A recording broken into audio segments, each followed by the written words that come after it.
Hello student, good evening. कैसे आप सभी? अच्छे होंगे। सबसे पहले ओवरव्यू की बात करती हूँ कि इस चैप्टर में आपको क्या पढ़ना है। चैप्टर का नाम है जीवों में जनन, है ना। जीवों में जनन यानी कि रिप्रोडक्शन इन ऑर्गेनिज्म की हम बात करते हैं। तो इसमें पहले एक छोटे से आपको लाइन पढ़नी होती है, एक छोटे से डेफिनेशन है जिसे हम कहते हैं जीवन अवधि।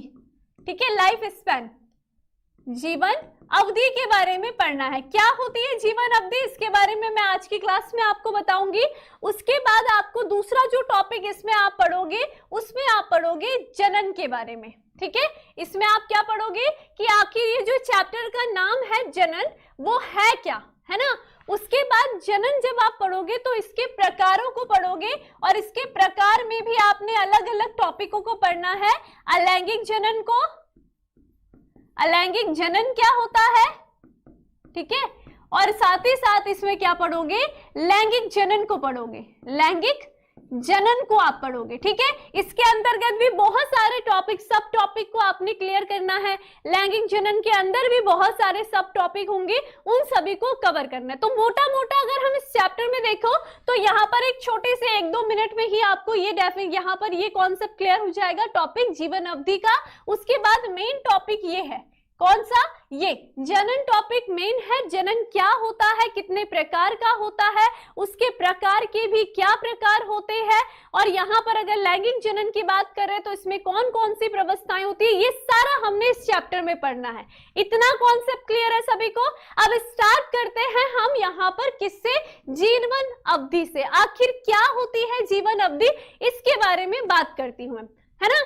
तो देखो जीवन अवधि क्या होती है, किसी भी जीव के जन्म से लेकर के उसकी प्राकृतिक मृत्यु तक का जो समय होता है उसे हम जीवन अवधि कहते हैं। अवधि मतलब क्या होता है, समय होता है ना। तो अगर हम जीवन की बात करें यानी कि किसी भी जीव के, है ना, किसी भी जीव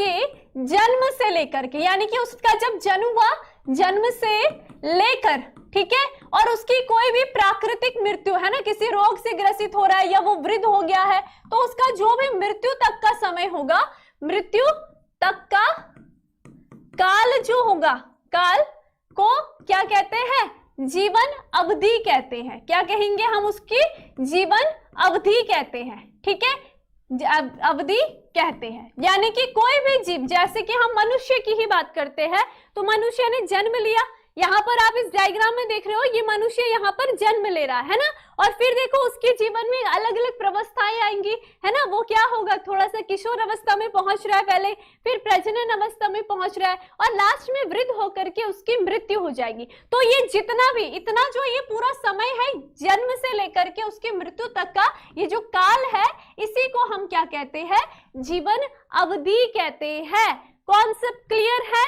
जैसे कि अगर हम किसी भी जैसे हम बात करते हैं किसी कुत्ते की जीवन अवधि की बात या गाय की जीवन अवधि की बात, यानी कि कुत्ते की अगर मैं बात कर रही हूँ तो लगभग 20 से 25 वर्ष क्या होती है, इसकी जीवन अवधि होती है। फिर अगर मैं किसी हाथी की बात कर रही हूँ या फिर मैं अगर किसी आम की पादप की बात कर रही हूँ, तो आम के पादप की जीवन अवधि, आम का जो पादप होगा, है ना, आप सभी को पता होगा, इसकी लगभग 200 वर्ष हम बात करते हैं कि इसका जो जीवन अवधि होती है लगभग 200 वर्ष की होती है। अर्थात आपने ऐसे बहुत सारे आपके आसपास या किसी के घर में ही आम का पेड़ होगा कि जब से आप पैदा हुए होंगे, जब से आपको समझ आई होगी कि यह आम का पेड़ है, तब से आप उसको देखते ही आ रहे हो, है ना। आज आप 20 साल के या 18-19 साल के हो गए हो तो आपको आज भी वो पादप नजर आ रहा है, और आने वाली जो 2-3 जनरेशन होगी वो भी आपके उस पादप को देखेगी, उस आम के पेड़ को देखेगी। तो जब तक वो आम का पेड़ बूढ़ा होकर के, यानी कि उसमें फल लगना बंद नहीं हो जाते,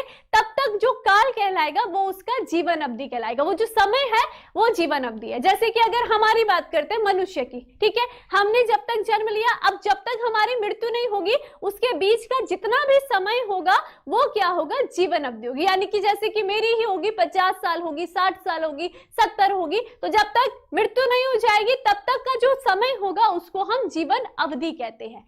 कॉन्सेप्ट क्लियर, ठीक है। उसके बाद आपकी बुक में यहाँ पर छोटे छोटे यहाँ पर ये पूरा दिया गया है कितने कितने वर्ष की होती है, तो ये मैं आपके साथ शेयर करूंगी।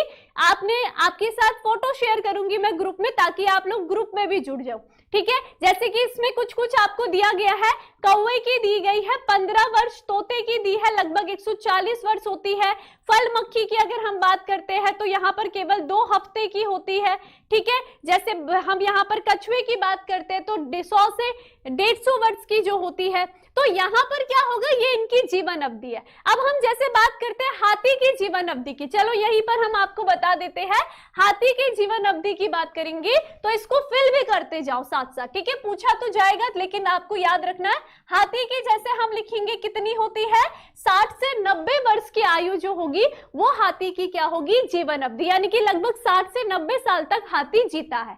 उसी तरीके से अगर गुलाब की हम बात करते हैं तो लगभग 5 व 9 वर्ष तक क्या होगी, 5 या 9 वर्ष तक जो गुलाब होगा उसकी क्या होगी, जीवन अवधि होती है। फिर उसी तरीके से अभी कुत्ते की मैंने बताई 25 से लगभग 30 वर्ष जो होगी वो क्या होती है, इसकी जीवन अवधि होगी। फिर यहाँ पर तितली की बात करें तो 1-2 हफ्ते की जो होगी इसकी जीवन अवधि होती है। आपने देखा ना तितली को कैसे देखा है ना, एक आकृति बनेगी, लार्वा अवस्था आती है, फिर एक तितली का निर्माण हो जाता है। तो लगभग तितली को बनने में 1 और 2 हफ्ते में ही तितली आपकी बन करके तैयार हो जाती है। फल मक्खी की बात करते हैं तो वो कितनी होगी, 2 हफ्ते की होती है, ये मैंने बता दिया। तोते की आपकी 140 वर्ष की होती है, ठीक है। फिर अगर हम घोड़े की बात करते हैं तो ये कितनी है, 60 वर्ष की है, ठीक है। गाय की हम बात कर रहे हैं तो वो कितनी होगी, लगभग 22 से 25 वर्ष या 20 से 25 वर्ष की होगी, ठीक है। केले की अगर हम बात करेंगे तो केला यानी कि केला लगभग होगा आपका 25 वर्ष तक इसकी जीवन अवधि होगी, ठीक है। धान की बात कर रहे हैं, धान आपकी पता है, आपको धान बोते हो आप तो कितने महीने लगते हैं, आपने देखा है, धान आपने बोया तो 1-2 यानी कि 2 या 3 महीने के बाद, लगभग 3 महीने के बाद आप उस धान को काट देते हो, तो लगभग 3 या 4 महीने जो होगा वो आपके धान की क्या होगी, जीवन अवधि होगी। और बरगद के पेड़ की हम बात करते हैं तो लगभग 200 से 300 वर्ष क्या होंगी, आपका जो बरगद का पेड़ होता है उसकी जीवन अवधि होगी। तो ये आपके सारे के सारे जीवों की जीवन अवधि को बता दिया गया है। क्लियर हो गया सभी को? तो आप इस तरीके से आप जीवन अवधि के बारे में जान सकते हो। बस इतना सा ही टॉपिक है, किसी भी जीव के जन्म से लेकर के उसके प्राकृतिक मृत्यु तक का काल यानी कि समय को ही जीवन अवधि यानी कि लाइफ स्पैन कहते हैं। कॉन्सेप्ट क्लियर सभी को? हो गया क्लियर? ठीक है, हो गया क्लियर। बस ये एक छोटा सा टॉपिक था, आपको क्लियर रखना है, ठीक है। अब आगे चलते हैं, आगे क्या चलेंगे, अब यहां से स्टार्ट होता है जो कि आपके चैप्टर का नाम ही है, यानी कि जो मेन पर्पस है हमारा पढ़ने का, और इससे बोर्ड एग्जाम में काफी सारे क्वेश्चन भी उठते हैं। सबसे पहले जनन क्या होता है, यानी कि रिप्रोडक्शन क्या होता है। देखो, जनन एक प्रकार की प्रक्रिया होती है जिसमें कोई भी जीव अपने समान संतति का निर्माण करता है ना। जैसे कि अपने समान संतति का निर्माण से मतलब मनुष्य क्या करेगा, मनुष्य के बच्चे को ही जन्म दे रहा है, और कैसे देता है, जब मनुष्य के मध्य में जनन की प्रक्रिया होगी उसी दौरान क्या हो रहा है, मनुष्य से मनुष्य का ही निर्माण होता है। कुत्ते की अगर हम बात करें तो कुत्ता क्या करेगा, कुत्ते का ही निर्माण करेगा, वही उसकी संतति होगी। ऐसा तो नहीं है कुत्ता गाय के बच्चे को जन्म दे रहा है या मनुष्य के बच्चे को जन्म दे रहा है, वो अपने समान ही संतति का निर्माण कर रहा है। या हम किसी भी सूक्ष्म जीव की बात करते हैं, बैक्टीरिया की हम बात करेंगे तो बैक्टीरिया से बैक्टीरिया ही होगा, है ना। या फिर कोई भी अगर हम पौधे की भी बात करते हैं तो पौधे से दूसरा पौधे का ही निर्माण होगा। यानी कि क्या करते हैं, जनन वह प्रक्रिया है, ठीक है। जनन मतलब क्या होता है, रिप्रोडक्शन, ठीक है। जनन वह प्रक्रिया है जिसमें जीव अपने समान, है ना, अपने समान क्या करेगा, संतति उत्पन्न करता है। क्या करेगा, उत्पन्न करता है। एक प्रक्रिया है, उसके दौरान ही जो भी जीव होगा वो अपने समान संतति को उत्पन्न करता है। कॉन्सेप्ट क्लियर हुआ सभी को? क्लियर है, बहुत इजी है, ठीक है। अब जैसे कि एग्जांपल में, जैसे कि बहुत सारी बातें हो सकती है, हमने जनन की प्रक्रिया की बात करी है। अब आप सभी सोचते होंगे कि आखिर कोई भी जीव जनन क्यों करता है, आखिर जनन करने का महत्व क्या है ना। महत्व की हम बात करते हैं तो देखो, जनन करने से क्या होगा, सोचो अगर मनुष्य संतति को जन्म ना दे, यानी कि वो जनन की प्रोसेस ना करे और वहां उसकी किसी भी संतति का निर्माण ना हो, तो एक ऐसा समय आएगा जब मनुष्य जाति का अस्तित्व खत्म हो जाएगा। यानी कि आगे हम कहते हैं ना वंश को बढ़ाते हैं, मनुष्य क्या करता है, संतति का निर्माण करेगा और अपने वंश को आगे बढ़ा रहा है ना, अपनी जाति को आगे बढ़ा रहा है। लेकिन सोचो कि अगर वो जनन की प्रक्रिया नहीं होती तो क्या कोई जीव अपनी संतति का निर्माण कर पाता मनुष्य में? और एक समय के पश्चात यहाँ पर मनुष्य की जाति अपने आप ही खत्म हो जाती है ना। तो हर जीव अपनी जाति के अस्तित्व को बनाए रखने के लिए क्या करता है, जनन करता है। ठीक है, तो जनन का महत्व क्या होगा, अपनी जाति के अस्तित्व को बनाए रखने के लिए कोई भी जीव क्या करेगा, जनन करेगा। ठीक है, अब जनन के दौरान क्या होता है, कभी कभी बहुत सारी विभिन्नताएं नजर आती है। जब आप आगे आगे चैप्टरों में देखोगे तो बहुत सारी विभिन्नताएं आपको देखने के लिए मिलती है। तो हमें बाद में पता चलता है कि आखिर मनुष्य की जो मानव का विकास हुआ है उसमें भी कई सारी विभिन्नताएं आई है। हमें पता चलता है जनन के फलस्वरूप कि यहाँ पर कुछ ना कुछ विभिन्नताएं आई है। तो ये आपको क्लियर हो गया कि जनन क्या होता है। जनन एक प्रक्रिया है जिसमें कोई भी जीव अपने समान संतति का निर्माण करता है। देखो कि जनन वह प्रक्रिया है जिसमें जीव अपने समान संतति को उत्पन्न करता है। अब जनन भी अलग अलग प्रकार के होते हैं। पृथ्वी में आप सभी ने देखा है अलग अलग प्रकार के जीव होते हैं। कुछ कैसे होते हैं, सरल संरचना वाले जीव होते हैं, है ना, और कुछ क्या होते हैं, बड़ी जटिल संरचना वाले होते हैं। जैसे कि अगर हम बात करते हैं जीवाणु की बात करते हैं, जीवाणु कैसे बड़ा छोटा सा है ना, और उसके साथ शरीर की संरचना भी कैसे काफी सरल है। लेकिन दूसरी साइड अगर हम मनुष्य की बात करते हैं तो मनुष्य की शरीर की संरचना कैसी है, जटिल है। तो इसी आधार पर ये जो जनन की प्रक्रिया है, यानी कि अलग अलग जीवों में जनन की प्रक्रिया अलग अलग प्रकार की होती है। तो जनन के जो प्रकार होंगे वो 2 प्रकार के होते हैं। ठीक है, जनन कितने प्रकार के होते हैं, जनन 2 प्रकार का होता है। कौन कौन सा होगा, ये देखो मैंने खिचड़ी पका दी है। ठीक है, इसमें देख लो डेफिनेशन लिखी हुई है, लेकिन कोई नहीं। तो यहाँ पर हमने कहा जनन, आप सभी को मैंने डेफिनेशन लिखा दी थी, लेकिन यहाँ पर भी लिखा हुआ है जनन वह प्रक्रिया है जिसमें कोई भी जीव अपने समान संतति का उत्पन्न करता है, यानी कि अपनी जाति के अस्तित्व को बनाए रखने के लिए। अब जनन 2 प्रकार के होते हैं। कौन कौन से होंगे, अलैंगिक जनन होता है और लैंगिक जनन होता है। ठीक है, अलैंगिक जनन यानी कि एसेक्सुअल रिप्रोडक्शन क्या होता है वो अभी बताती हूं। ठीक है, अलैंगिक जनन यानी कि एसेक्सुअल रिप्रोडक्शन। ठीक है, और यहां पर लैंगिक जनन यानी कि सेक्सुअल रिप्रोडक्शन, सेक्सुअल रिप्रोडक्शन। ठीक है, चलो अब एक एक करके इनके बारे में समझते हैं। सबसे पहले हमने कहा जो जनन होंगे वो 2 प्रकार के होते हैं।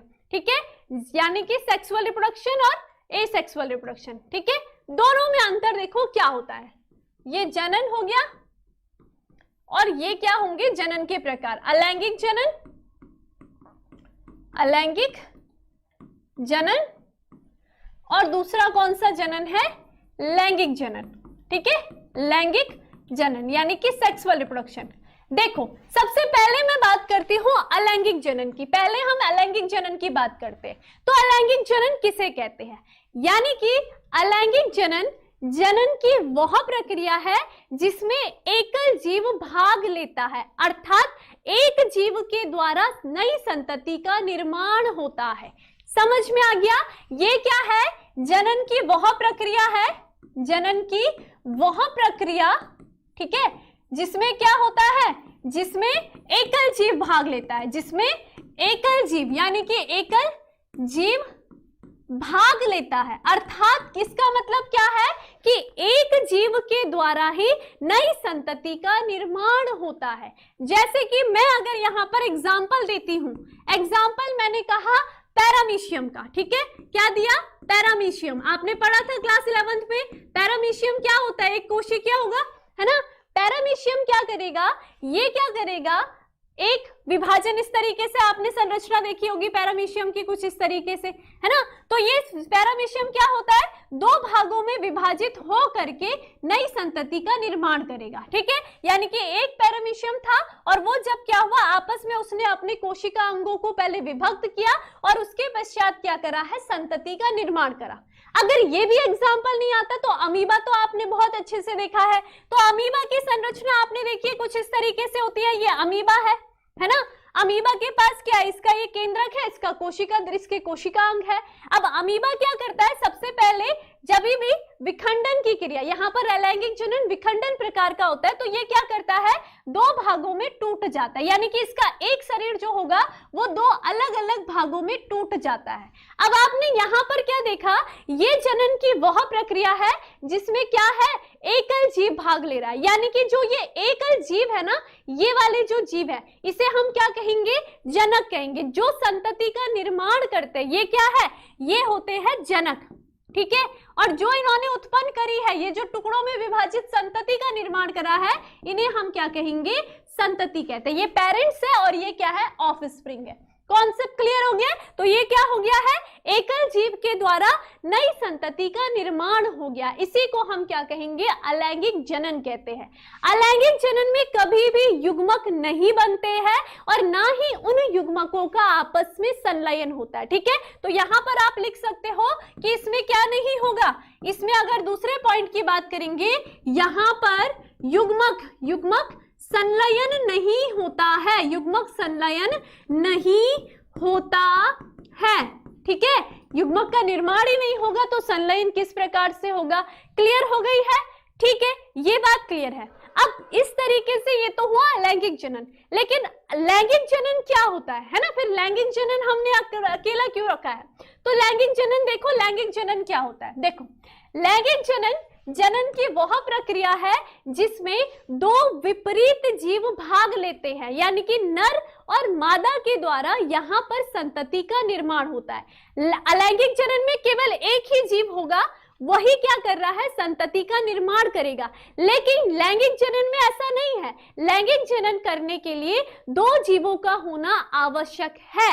यहाँ पर दोनों जीव कौन से होंगे, दोनों विपरीत लिंग होंगे, एक नर होगी और एक मादा होगी, और वो दोनों भी क्या करेंगे, युग्मकों का निर्माण करेंगे। जो नर संरचना है, जो नर होगी वो नर युग्मक का निर्माण करेगा, जो मादा बॉडी होगी वो मादा युग्मक का निर्माण करेगा, और फिर जाकर के जो उनके युग्मक होंगे वो आपस में संलयित होंगे। संलयन के पश्चात जो संरचना बनेगी वही उनकी क्या कहलाएगी, संतति कहलाएगी, ठीक है। तो यहाँ पर लैंगिक जनन यानी कि इसमें क्या होंगे, विपरीत जीव, यानी कि वह प्रक्रिया जिसमें क्या होंगे, प्रक्रिया जिसमें दो विपरीत जीव, ठीक है, जिसमें दो विपरीत जीव, और विपरीत जीव क्या होंगे, नर, ठीक है, नर व मादा, ठीक है। ये दोनों क्या करते हैं, जनन की क्रिया करके संतति का निर्माण करते हैं। ये क्या करेंगे, संतति का निर्माण करेंगे। अब इसका एग्जाम्पल आप सभी को पता है, मनुष्य की अगर हम बात करते हैं, जितने भी जो भी हमारे जटिल संरचना वाले जीव होते हैं वे क्या करते हैं, लैंगिक जनन की प्रोसेस करते हैं ना, ठीक है। जैसे कि हमने क्या कहा, मनुष्य की एग्जाम्पल ले लिया, तो मनुष्य में आप सभी को पता है यहाँ पर नर होगा और यहाँ पर क्या होगी, मादा शरीर होगा। नर क्या करता है, नर युग्मक का निर्माण करेगा, है ना। नर युग्मक का निर्माण कहाँ होता है, जो नर की वृषण संरचना होगी, इसके बारे में भी हम 3rd चैप्टर में पढ़ेंगे बहुत डिटेल में। तो यहाँ पर मादा क्या करेगी, मादा युग्मक का निर्माण करेगी, ठीक है। और फिर इन दोनों का निषेचन होता है युग्मकों का, और उसके पश्चात युग्मनज बनेगा, और युग्मनज से फिर आगे क्या बनती है, इनकी संतति बनती है। तो आपने देखा कि यहाँ पर जो संतति का निर्माण हो रहा है वो दो जीवों के कारण हो रहा है, तो इसलिए हम इसे क्या कहेंगे, लैंगिक जनन कहते हैं। यानी कि जिस भी जीव में दो जीवों की आवश्यकता पड़ती है जनन की क्रिया के लिए, तो उसे हम लैंगिक जनन कहते हैं, ठीक है। अब जरूरी नहीं है केवल ये मनुष्य में या अन्य जीवों में होगा। अगर आप पुष्प पादपों की बात करते हो तो पुष्प पादपों में आप पुष्प की जब संरचना देखोगे तो वहां पर भी नर संरचना और मादा संरचना होती है, उनमें भी नर युग्मक मादा युग्मक का संलयन होता होता है और फिर वो निषेचित होते हैं और फिर एक नई संतति का निर्माण करते हैं। तो इसके एग्जाम्पल में आपके क्या आ सकते हैं, जो भी पुष्प या पादप होते हैं, ठीक है, इसके एग्जाम्पल में पुष्प या पादप भी आते हैं। कॉन्सेप्ट क्लियर हुआ आप सभी को कि लैंगिक जनन और अलैंगिक जनन में क्या अंतर होता है। अगर मैं अलैंगिक जनन की बात करूंगी तो अलैंगिक जनन जनन की वह प्रक्रिया है जिसमें एकल जीव भाग लेता है, अर्थात एक जीव के द्वारा ही नई संतति का निर्माण होता है। एग्जाम्पल में अभी और सारे एग्जाम्पल भी मैं आपको बताऊंगी, लेकिन मुख्य तौर से अगर मैं बता रही हूं यहां पर समझने के लिए, अमीबा आपने क्लास 10th में भी देखा है। तो अमीबा क्या है, वो एक जीव था, ठीक है, उसने अपने शरीर को तोड़ दिया दो भागों में, तो ये दो जो भाग टूटे हैं यही क्या है, उसकी संतति है। माना बात मैं अमीबा हूं, है ना, तो मैंने क्या करा, अपने शरीर के कोशिकाओं को दुगना कर दिया, बंटवारा कर दिया, ठीक है, और उसके पश्चात दो भागों में विभाजित हो गई और वो दोनों के दोनों भाग में क्या कर रहे हैं, स्वतंत्र रूप से व्यवहार कर रहे हैं। तो यानी कि मैंने क्या कर दिया, विखंडन, यानी कि एक जीव था और उसने संतति का निर्माण कर दिया, इसी को हम अलैंगिक जनन कहेंगे, ठीक है। और लैंगिक जनन में क्या होगा, यहाँ पर दो जीव ही नई संतति का निर्माण करते हैं। कॉन्सेप्ट क्लियर हो गया है जिसके, चलो आ जाओ। अब थोड़ा सा हम पहले क्या करेंगे, आज की क्लास में थोड़ा अलैंगिक जनन के बारे में डिस्कशन करते हैं कि अलैंगिक जनन क्या होता है, इसकी संतति कैसी होती है, और इसमें इसकी अलैंगिक जनन केवल ऐसा नहीं है कि टुकड़ों में टूट गया और बस यही प्रकार है, इसकी अलग अलग विधियां होती है अलैंगिक जनन करने के लिए। यानी कि आप देखोगे कैसे एक जीव अलग अलग विधि के द्वारा नई संतति का निर्माण करता है, ठीक है। तो चलिए अब सेकंड हमने यहाँ पर पढ़ना है अलैंगिक जनन के बारे में। तो देखिए अलैंगिक जनन क्या बोला मैंने, जनन की वह प्रक्रिया जिसमें एकल जीव भाग लेते हैं, अलैंगिक जनन कहलाते हैं। अब यहाँ पर एक शब्द आया है क्लोन, है ना, एक शब्द आपको दिख रहा है, क्लोन क्या होता है, आपके बोर्ड एग्जाम में भी पूछे जाने वाला क्वेश्चन है कि क्लोन क्या होता है। देखिए क्लोन क्या होती है, सबसे पहले आप सभी को पता होना चाहिए अलैंगिक जनन में उत्पन्न जितनी भी संतति होती है वो चाहे आकारिकीय रूप से हो चाहे वो आंतरिक रूप से हो, वो हमेशा अपने जनक के समान होती है। अब इसमें देखो, जब भी हमने कहा अमीबा की मैंने बात करी है ना, ये क्या था, अमीबा था, माना बात। अमीबा ने क्या करा, सबसे पहले उसने क्या करा, अपने केंद्रक को लंबा किया, है ना, अपने केंद्रक को लंबा किया और उसके पश्चात क्या हुआ, दो भागों में विभाजित हुआ और दोनों में क्या हुआ, आधा आधा केंद्रक फैल गया। ये क्या था, यहां पर ये जनक था, ठीक है, और ये क्या थी, उसकी संतति थी, ठीक है, इतनी बात क्लियर है। अब जब भी जो अलैंगिक, जहां पर अमीबा था या अलैंगिक जनन का जो जनक होगा वो क्या करेगा, विखंडन करेगा, चाहे वो कोई सा भी विभाजन करेगा, तो इसमें हमेशा कौन सा विभाजन होता है, समसूत्री विभाजन पाया जाता है। तो अलैंगिक जनन की प्रक्रिया किसी भी विधि के द्वारा अगर होती है तो हमेशा उसमें क्या होगा, समसूत्री विभाजन होगा। अब समसूत्री विभाजन क्लास 11th में आपने पढ़ा है। समसूत्री विभाजन मतलब क्या होता है, यानी कि अगर यहां पर कोई कोशिका है जिसमें गुणसूत्रों की संख्या 20 है, ठीक है, तो अगर ये कोशिका अगर विभाजित हो करके दो नई कोशिका का निर्माण करेगी तो इनमें भी गुणसूत्रों की संख्या में कोई परिवर्तन नहीं होगा। जो ये कोशिका बनी है इसमें भी 20 गुणसूत्र होंगे और ये जो कोशिका बनेगी इसमें भी क्या होंगे, 20 गुणसूत्र होंगे। तो ऐसा जो विभाजन होता है उसे हम समसूत्री विभाजन कहते हैं। अलैंगिक जनन में हमेशा समसूत्री विभाजन होता है, यानी कि जो भी संतति बनेगी उसमें गुणसूत्रों की संख्या अपने जनक के समान होगी। माना बात, इस अमीबा के अंदर जो गुणसूत्र की संख्या है वो कितनी है, माना बात 30 है, ठीक है। अब 30 हुआ है और इसमें समसूत्री विभाजन होगा, ये कोशिका अपने आप को विभाजित कर रही है तो इसने दो संतति का निर्माण करा है। तो समसूत्री विभाजन यानी कि समान विभाजन। तो ये जो कोशिकाओं में गुणसूत्रों की संख्या होगी, जो इसकी संतति में गुणसूत्रों की संख्या होगी वो किसके समान होगी, अपने जनक के समान। अगर इसके जनक में 30 गुणसूत्र है तो इसकी ये वाली जो संतति है इसमें भी 30 गुणसूत्र होंगे और इसकी चाहे ये वाली संतति हो उसमें भी क्या होंगे, 30 गुणसूत्र होते हैं। इसे हम क्या कहेंगे, समसूत्री विभाजन कहते हैं। क्लियर हो गया है। और आपने कहा कि अलैंगिक जनन में आपने देखा ये जनक की जो आप संरचना देख रहे हो अमीबा की, वो भी अमीबा आपको दिख रहा है, है ना। और अगर आप इसकी संतति की नजर डाल रहे हो तो संतति में भी आपको सेम आकृति दिख रही है। मैंने ऐसी आकृति तो नहीं बनाई ना, मैंने सेम आकृति बनाई है। तो अलैंगिक जनन में उत्पन्न जो सभी संतति होती है उसे हमने क्या कहा है, वो चाहे आंतरिक रूप से, आंतरिक रूप यानी कि उसमें जो गुणसूत्रों की संख्या है, ठीक है, चाहे उस रूप की बात करें चाहे हम उसकी बाह्य संरचना की बात करें, वो क्या होगी, अपने जनक के समान ही होती है। ठीक है, अलैंगिक जनन में उत्पन्न सभी संतति आकार के रूप में और आंतरिक रूप से अपने जनक के समान होती है और इसी को हम क्या कहते हैं, क्लोन कहते हैं। ऐसी जो संतति जो अपने जनक के समान होगी उसे हम क्या कहेंगे, क्लोन कहते हैं। समझ में आ गया। माना बात, जैसे कि हम कैसे, हम मनुष्य, हम लैंगिक जनन से पैदा हुए, लेकिन हम एकदम सेम टू सेम अपनी मम्मी पापा की तरह नहीं है ना, एकदम डिक्टो दिखते हैं। बाह्य संरचना हमारी जरूर है लेकिन हमारी शक्लें अलग है। जबकि क्या होगा, जो अलैंगिक जनन की संतति होगी, चाहे हम उसकी आंतरिक, उसके गुणसूत्रों की बात करते हैं, चाहे हम उसकी क्या करेंगे, आकार की बात करते हैं, वो सेम टू सेम क्या होगी, अपने जनक के समान होती है। इसको हम क्या कहेंगे, क्लोन। क्लोन यानी कि एक तरीके की कॉपी, जैसे आप करते हो ना, कॉपियां करते होंगे, तो कॉपियां क्या होती है, प्रिंटर से करके आपने सेम टू सेम एक पेज की दूसरी कॉपी कर दी तो एकदम सेम टू सेम निकल रहा, तो इसी को हम क्या कहेंगे, क्लोन कहते हैं। तो अलैंगिक जनन की संतति ही क्या कहलाएंगी, क्लोन कहलाती है।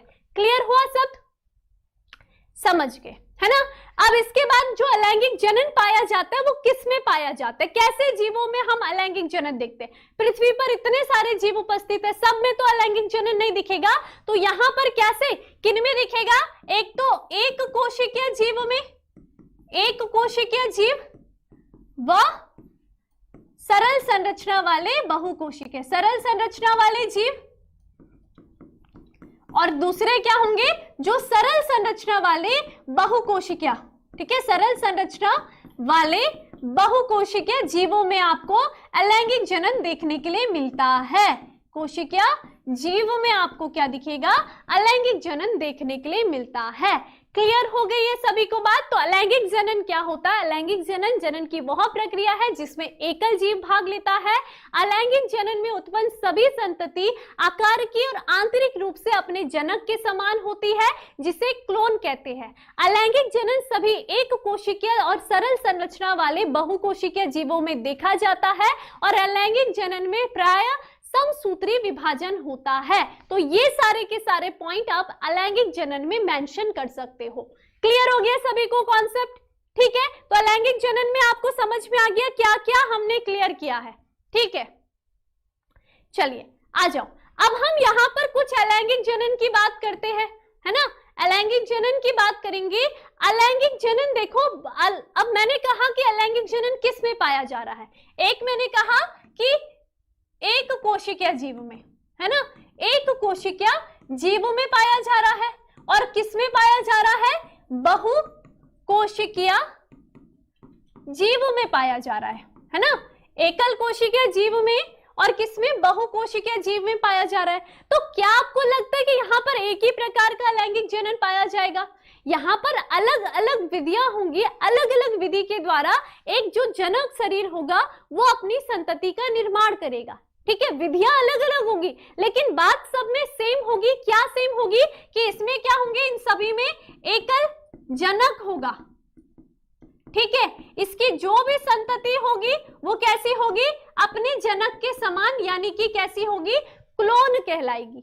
ठीक है, तो इसमें बस ये बात सिंपल सेम होगी, बाकी सारी जो विधियां होंगी वो अलग अलग होंगी। तो देखिए अलैंगिक जनन की अलग अलग विधियां कौन कौन सी होती है।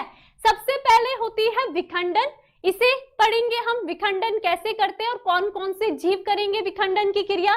फिर मुकुलन आ जाएगा, क्लास 10th में भी आपने थोड़ा बहुत इनके बारे में पढ़ा होगा, मुकुलन यानी कि बर्डिंग। उसके बाद पुनरुद्भवन, रीजेनरेशन के द्वारा किस तरीके से एक जीव संतति का निर्माण करेगा, बीजाणु द्वार के द्वारा किस तरीके से एक जीव क्या करेगा, नई संतति का निर्माण करेगा, खंडन के द्वारा किस तरीके से होगा, और लास्ट में कायिक प्रवर्धन यानी कि वेजिटेटिव प्रोपेगेशन के द्वारा किस तरीके से एकल जीव क्या कर रहा है, नई संतति का निर्माण करेगा। क्लियर हो गई है, ठीक है, अब हम एक एक करके अलैंगिक जनन की सभी विधियों का अध्ययन करते हैं। तो सबसे पहले हम बात करते हैं किसकी, विखंडन की बात करते हैं। फिजन किसे कहते हैं, तो नाम से ही आपको पता चल रहा है फिजन यानी कि क्या हो रहा है, विखंडन है ना, टूट रहा है।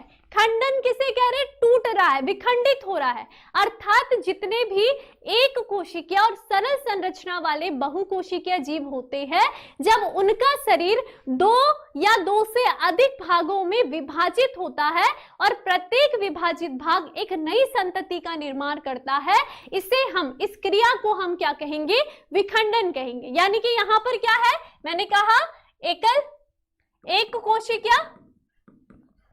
एक कोशिकीय जीव होगा या क्या होगा, सरल संरचना वाला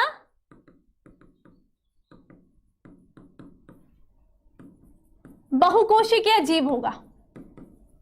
ठीक है, उसका शरीर कैसा होगा, उसका शरीर विखंडित होगा, टूटेगा, और विखंडित भी कितने भागों में, दो भाग में या दो से अधिक भाग में विभाजित हो रहा होगा।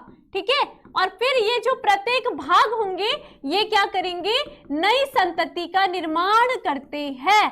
क्लियर हुआ। तो यहां पर जैसे कि अभी हमने अमीबा की बात करी, ठीक है, अब देखिए जो विखंडन होगा, क्या बात करी मैंने, विखंडन एक ऐसी प्रक्रिया है जिसमें एक कोशिकीय जीव या सरल संरचना वाले बहुकोशिकीय जीव एक, दो या दो से अधिक भागों में विभाजित होते हैं और प्रत्येक विभाजित भाग एक नई संतति का निर्माण करता है, इसे हम विखंडन कहते हैं। क्लियर है। ठीक है, अब देखो यहां पर विखंडन भी दो प्रकार के होते हैं। ठीक है, क्योंकि देखो कैसे, दो प्रकार के कौन कौन से होंगे, सबसे पहले मैंने कहा क्या, द्विखंडन। दो प्रकार के विखंडन के दो प्रकार होते हैं, एक होता है द्विखंडन और दूसरा होता है बहुखंडन। ठीक है, अब द्विखंडन किसे कहते हैं, द्विखंडन यानी कि बाइनरी फिजन। ठीक है, और ये मल्टीपल फिजन, मल्टीपल फिजन हम इसके कहेंगे। अब देखिए द्विखंडन नाम से ही पता चल रहा है कि द्वि यानी कि दो, अर्थात जब क्या होगा, जब जीव शरीर दो भागों, दो बराबर भागों में विभक्त होता है तो इसे हम द्विखंडन कहेंगे। ठीक है, यानी कि द्विखंडन क्या है, अलैंगिक जनन की वह प्रक्रिया जिसमें एकल कोशिकीय शरीर दो बराबर भागों में विभाजित होता है और प्रत्येक भाग एक नई संतति का निर्माण करता है, इसे हम अलैंगिक जनन का द्विखंडन कहेंगे। इसे हम क्या कहेंगे, द्विखंडन कहते हैं। क्लियर हुआ सभी को, क्लियर। यहां पर जैसे कि मैं अमीबा की बात कर रही हूं, तो अमीबा का शरीर, अभी हमने एग्जांपल दिया, ये अमीबा था और अमीबा ने क्या करा, अपने शरीर को दो भागों में विभक्त करा। तो आपने देखा ये एक जनक था, जनक तो क्या है, एक है, और इसकी जो संतति हुई है वो एक ही जनक के द्वारा हुई है, और संतति क्या है, अपनी जनक की क्लोन है, सेम टू सेम है। ठीक है, तो इसको हमने क्या कहा, एक जनक शरीर ने दो भागों में अपने शरीर को विभक्त करा, इसे हम द्विखंडन कहेंगे। तो आप यहाँ पर डायग्राम में देख सकते हो किस तरीके से अमीबा करता है।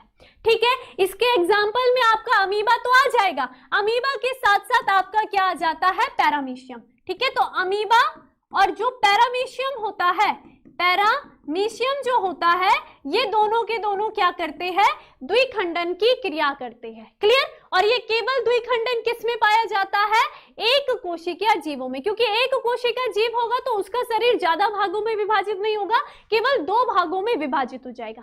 ठीक है, उसके बाद आ जाओ बहुखंडन की बात करते हैं। तो बहुखंडन क्या होगा, अलैंगिक जनन की वह प्रक्रिया जिसमें सरल संरचना वाले बहुकोशिकीय जीव दो या दो से अधिक भागों में विभाजित होते हैं और प्रत्येक भाग एक नई संतति का निर्माण करता है, इसे हम बहुखंडन कहते हैं। जैसे कि प्लाज्मोडियम की हम बात करेंगे, एग्जाम्पल में आपका क्या आएगा, प्लाज्मोडियम, मलेरिया परजीवी का नाम प्लाज्मोडियम होता है। प्लाज्मोडियम मलेरिया फैलाने में बहुत ज्यादा सहायता निभाता है। तो प्लाज्मोडियम, ये देखो, ये तो पैरामीशियम का एग्जांपल है। ठीक है, ये दोनों के दोनों द्विखंडन के एग्जांपल है। पैरामीशियम देख रहे हो, दो भागों में विभक्त हो गया। अब प्लाज्मोडियम की अगर मैं बात करती हूँ तो प्लाज्मोडियम आप सभी ने इस तरीके से संरचना देखी होगी। ये प्लाज्मोडियम है और ये क्या है, इसका केंद्रक है। ठीक है। तो इसका केंद्रक क्या होगा, सबसे पहले जो प्लाज्मोडियम होता है वो यहाँ कोशिका द्रव के अंदर ही अपने केंद्रक का विभाजन करेगा, ठीक है।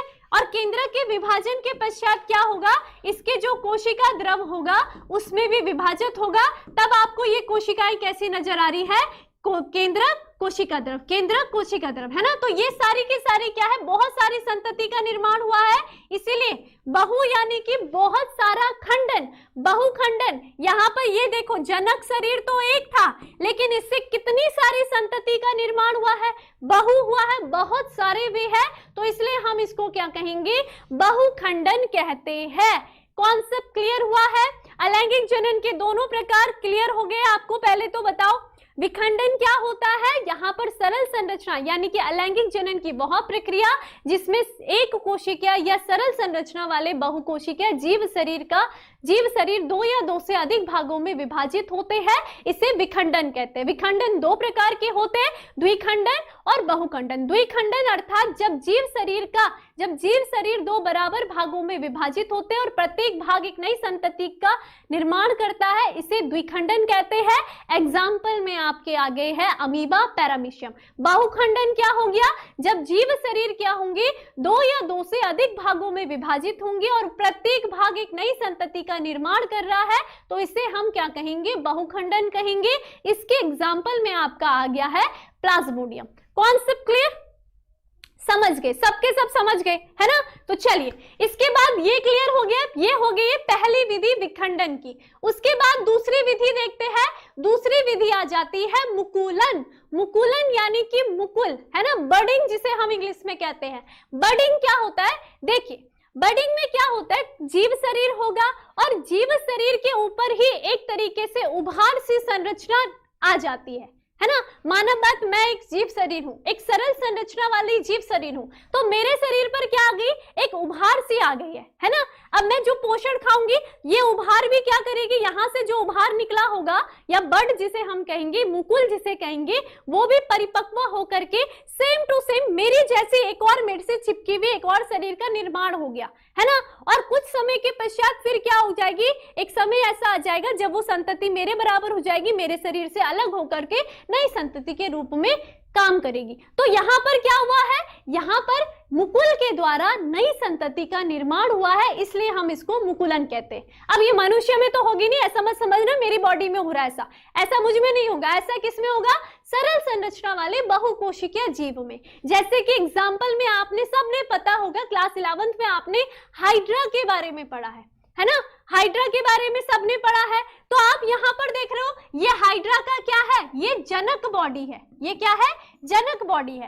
तो इसके शरीर पर आप देख रहे हो, यहाँ पर क्या हो गई है, एक मुकुल उत्पन्न हो गई है ना, एक मुकुल सी उत्पन्न हो गई है, जिसे हम क्या कहते हैं, बड कहते हैं। अब ये कुछ समय तक, कुछ टाइम तक तो ये क्या करेगी, इसी जनक शरीर से चिपकी रहती है और इसी के शरीर पर परिपक्व होगी, बड़ी हो जाएगी। अब एक समय ऐसा आएगा जब ये जनक शरीर से अलग हो जाएगी और अलग हो करके एक नई संतति का निर्माण करेगी, यानी कि एक संतति की तरह स्वतंत्र होकर के व्यवहार करती है। तो यहाँ पर भी आपने क्या देखा कि जनक तो एक था और उससे क्या हुआ है, संतति का निर्माण हुआ है ना। तो इसको हम क्या कहेंगे, अलैंगिक जनन की कौन सी विधि हो गई है, मुकुल, यानी कि मुकुल के द्वारा, मुकुलन के द्वारा क्या हुआ, यहाँ पर अलैंगिक जनन की क्रिया हुई है। क्लियर हो गया सभी को, ठीक है। तो ये देखो, इसमें भी हम क्या कह सकते हैं, ठीक है, अलैंगिक जनन की वह प्रक्रिया जिसमें जीव शरीर पर, है ना, जीव शरीर पर क्या हो जाएगी, मुकुल उत्पन्न हो जाती है, मुकुल उत्पन्न हो जाती है, ठीक है। फिर क्या होगा, ये जो मुकुल होगी ये क्या होगी, उसी जीव शरीर पर परिपक्व होगी और एक समय के पश्चात वो क्या होगी, जीव शरीर से अलग हो करके, है ना, जीव शरीर से अलग हो जाएगी, शरीर से अलग हो जाएगी और फिर क्या करेगी, एक नई स्वतंत्र संतति के रूप में व्यवहार करती है। तो इसे को हम मुकुलन कहेंगे। अब मुकुलन भी दो प्रकार के होते हैं, एक होता है आंतरिक मुकुलन और एक होता है बाह्य मुकुलन, ठीक है। दो प्रकार के मुकुलन होते हैं, ये भी ध्यान रखना है, ठीक है। प्रकार की मैं बात कर रही हूं तो दो प्रकार के होता है, आंतरिक मुकुलन, ठीक है, और दूसरा क्या होगा, बाह्य मुकुलन। आंतरिक मुकुलन और दूसरा हो जाएगा बाह्य मुकुलन, ठीक है। अब बात करते हैं आंतरिक मुकुलन की। तो नाम से ही पता चल रहा है कि आंतरिक यानी जब जीव शरीर के अंदर ही वो मुकुल का निर्माण होगा और अंदर ही शरीर में क्या हो रहा है, वो मुकुल परिपक्व होगी और स्वतंत्र संतति के रूप में व्यवहार करेगी, तो इसको हम आंतरिक मुकुलन कहते हैं। तो इसका एग्जाम्पल आपको याद रखना है, इसमें आ जाती है आपकी यीस्ट, ठीक है। आंतरिक मुकुलन किस में देखने के लिए मिलता है आपको, यीस्ट में देखने के लिए मिलता है, जबकि जो बाह्य मुकुलन होता है वो आपको किस में देखने के लिए मिलेगा, अभी अभी आपने एग्जांपल किसका देखा है, हाइड्रा का। तो हाइड्रा की अगर हम बात करते हैं, हाइड्रा में आपको क्या देखने के लिए मिलेगा, बाह्य मुकुलन देखने के लिए मिलता है। क्लियर हो गई है, तो मुकुलन भी क्लियर हो गया। अलैंगिक जनन की वह प्रक्रिया जिसमें जीव शरीर यानी कि जनक के शरीर पर एक मुकुल उत्पन्न हो जाती है, ये मुकुल जीव शरीर के ऊपर ही परिपक्व होगी और एक समय के पश्चात जीव शरीर से अलग होकर के एक स्वतंत्र संतति के रूप में व्यवहार करती है। इस प्रकार की अलैंगिक जनन को मुकुलन कहते हैं। एग्जाम्पल में आंतरिक मुकुलन में यीस्ट और बाह्य मुकुलन हाइड्रा। कॉन्सेप्ट क्लियर हो गया सभी को। तो यहाँ पर दूसरी विधि अलैंगिक जनन, यहाँ पर भी आप देख रहे हो अलैंगिक जनन की क्या विशेषता मैंने बताई थी, इसमें क्या है, जनक एक है और वही अकेला जनक संतति का निर्माण कर रहा है ना।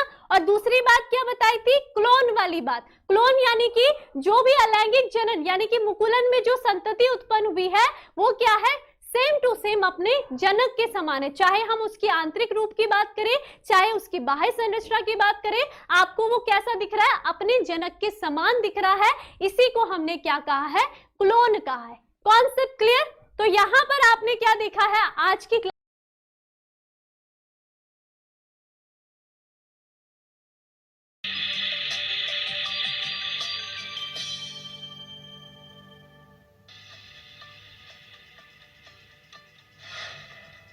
कभी किसी बिल्ली को पिल्ला या कुत्ते को बिल्ली का बच्चा पैदा करते हुए देखा या सुना है? हास्यास्पद लगता है ना। सब अपनी तरह के जीव उत्पन्न करते हैं। जीवन का अंतिम जैविक उद्देश्य है जनन।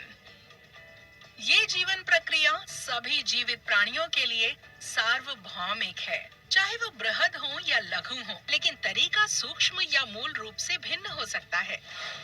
इस वीडियो में हम जनन और इसके दो मुख्य तरीकों के बारे में जानेंगे। हमारे ग्रह पर लगभग 7.8 बिलियन व्यक्ति हैं। समय समय पर हमारे ग्रह पर कोई आपदा आती रहती है जिससे लाखों लोग मारे जाते हैं। 1918 स्पेनिश फ्लू या 2020 कोविड महामारी, लेकिन फिर भी हमारी संख्या बढ़ रही है। हमारी संख्या घटती क्यों नहीं है? इस प्रश्न का उत्तर है जनन। जनन मौजूदा जीव से नए जीव के निर्माण की जैविक प्रक्रिया है। ये प्रत्येक पीढ़ी में पर्याप्त संख्या में जीव को बनाए रखते हुए एक प्रजाति की निरंतरता को सुनिश्चित करती है। जनन प्रक्रिया में निहित मूलभूत घटनाक्रम को समझने के लिए आइए हम एक कोशिका के अंदर करीब से देखें। सभी अनुवांशिक सूचना गुणसूत्रों में निहित होती है, जिसमें डीएनए अणु होते हैं और एक प्रजाति को बनाए रखने के लिए इस सूचना को अगली पीढ़ी तक स्थानांतरित करना महत्वपूर्ण है। तो इस गुणसूत्र के भीतर डीएनए प्रतियां बनाता है जो अनुवांशिक सूचना को नए गुणसूत्र तक पहुंचाती है। प्रतिलिपिकरण की प्रक्रिया हमेशा सही नहीं हो सकती, जिसके कारण डीएनए प्रतियों में विविधता या अंतर हो सकता है। ये नई संतति कोशिका को समान लेकिन जनक कोशिका के समरूप नहीं बनाएगा। यदि विविधता बहुत अधिक हुई तो नई कोशिका मर सकती है। यदि विविधता केवल सूक्ष्म परिवर्तन का कारण बनती है तो कोशिका जीवित रहेगी और इस विविधता को अपनी अगली पीढ़ी को स्थानांतरित कर देगी। ऐसा करने के लिए जनक कोशिका विभाजित होती है और एक नई कोशिका निर्मित करती है। इसलिए डीएनए प्रतिलिपिकरण के बाद कोशिकीय विभाजन होता है जो नए अनुवांशिक लक्षण युक्त नई कोशिकाओं का निर्माण करता है। जनन के मुख्य रूप से दो तरीके होते हैं, अलैंगिक और लैंगिक। आइए एक एक करके उन पर नजर डालते हैं। साधारण सामान्यतः पाए जाने वाले जनन के प्रकार को अलैंगिक जनन कहा जाता है। आइए अलवणीय जल के तालाब के अंदर ऐसे ही एक साधारण जीव पैरामीशियम का अवलोकन करें। पैरामीशियम एक कोशिकीय प्रोटोजोआ है, उदाहरण के लिए जो केवल एक कोशिका से बना होता है। पैरामीशियम में एकल जनक कोशिका दो संतति कोशिकाओं में विभाजित हो जाती है, जो जनक कोशिका के समरूप या बहुत समान होती है। एक पैरामीशियम की तरह यीस्ट भी अलैंगिक जनन दर्शाता है। यीस्ट एक कवक है जो ज्यादातर एक कोशिकीय रूप में मौजूद होता है। एक नई समरूप कलिका एकल जनक कोशिका से विकसित होती है, जो अपने अनुवांशिक पदार्थ और कोशिकांगों के साथ पूर्ण होती है। ये कलिका जनक कोशिका से जुड़ी रह सकती है या अलग हो सकती है। यदि ये जुड़ी रहती हैं, तो मौजूदा कोशिकाओं से और अधिक नई कोशिकाएं उत्पन्न हो सकती हैं, जिसके परिणाम स्वरूप यीस्ट कोशिकाओं की एक श्रृंखला बन जाती है। सामान्यतः जटिल जीव एक अन्य प्रकार के जनन में भाग लेते हैं, जिसे लैंगिक जनन कहा जाता है। आइए हम मनुष्यों में लैंगिक जनन को देखें। अलैंगिक जनन के विपरीत यहाँ दो लैंगिक कोशिकाएं या युग्मक शामिल होते हैं। मादा युग्मक को अंडाणु तथा नर युग्मक को शुक्राणु कहते हैं। शुक्राणु अंडाणु के साथ संलयित होकर एक नई कोशिका युग्मनज का निर्माण करता है। चूंकि युग्मनज में शुक्राणु और अंडाणु दोनों के संयुक्त अनुवांशिक पदार्थ होते हैं, इसलिए ये दोनों जनक से काफी भिन्न होता है। युग्मनज एक संतति के रूप में विकसित होता है, जिसमें पिता और माता दोनों के लक्षण होते हैं। इस प्रकार ये अपनी जनक के साथ समानताएं साझा करता है, लेकिन उनमें से किसी के भी समरूप नहीं होता। लैंगिक जनन पादपों में भी देखा जा सकता है। आइए एक पुष्प पर करीब से दृष्टि डालें। पादपों में नर जनन अंग को पुमंग कहा जाता है। ये परागकण मुक्त करता है, जिसमें नर युग्मक होता है। परागकण पादप के मादा जनन अंग में स्थानांतरित हो जाता है, जिसे जायांग कहते हैं। जायांग में एक संरचना होती है जिसे बीजांड कहते हैं, जिसमें मादा युग्मक होता है। नर युग्मक का बीजांड के अंदर मादा युग्मक के साथ संलयन हो जाता है। बाद में अंडाशय फल बनता है और बीजांड बीज बनाता है। ये बीज फिर एक नए पादप के रूप में विकसित होते हैं। आइए सारांश देखें। मौजूदा जीव से नए जीव के निर्माण की जैविक प्रक्रिया जनन कहलाती है, और ये एक प्रजाति की निरंतरता को बनाए रखने के लिए महत्वपूर्ण होती है। इस प्रक्रिया में डीएनए प्रतिलिपिकरण और कोशिका विभाजन शामिल होता है। डीएनए प्रतियों में विविधता हो सकती है, जिसके कारण संतति कोशिका समान होती है, लेकिन जनक कोशिका के समरूप नहीं होती है। अलैंगिक जनन में केवल एक जनक कोशिका शामिल होती है और संतति कोशिकाएं जनक कोशिकाओं के समरूप होती हैं। लैंगिक जनन में दो युग्मकों का संलयन शामिल होता है और बनने वाला युग्मनज दोनों जनकों से काफी भिन्न होता है। जीवन स्वयं को बनाए रखने और फलने फूलने के लिए अपना मार्ग अपना लेता है। प्रत्येक व्यक्ति में अपने जीन को बढ़ाने की जन्मजात इच्छा होती है।